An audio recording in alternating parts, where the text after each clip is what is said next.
मोठे जमले माझ्या बालपणात आज 15 ऑगस्ट आहे त्याबद्दल काय तुम्हाला 2-3 शब्द सांगणार आहेत ते शांततेत ऐकून काय माझ्या मत 15 ऑगस्ट हा आपला स्वातंत्र्यदिन साजरा करतो 1947 रोजी 1947 रोजी भारतभूमी ब्रिटिशांच्या जुलमी राज्यातून मुक्त झाली. भारताच्या स्वातंत्र्याला आता 67 वर्ष उलटून गेली आहेत, परंतु अजूनही आपणास स्वातंत्र्याचा खरा अर्थ कळला असे म्हणणे धाडसाचे ठरले.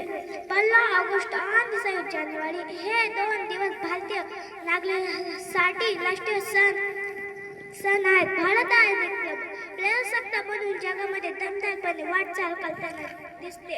स्वातंत्र्य मिळवण्यासाठी असंख्य हुतात्म्यांची आहूत पडली. अनेक लांब फासावर गेले तेव्हा भारताला सगळ्यांना रखत बसू शकला आहे. परंतु स्वातंत्र्यासाठी प्राणार्पण केलेल्या देशभक्ताला बलिदानाची आज कुणालाच फिरकी नाही याचा अनुभव वारंवार येतो. स्वातंत्र्य दिन दिवशी ध्वजा पुढे अभिनंदन केले.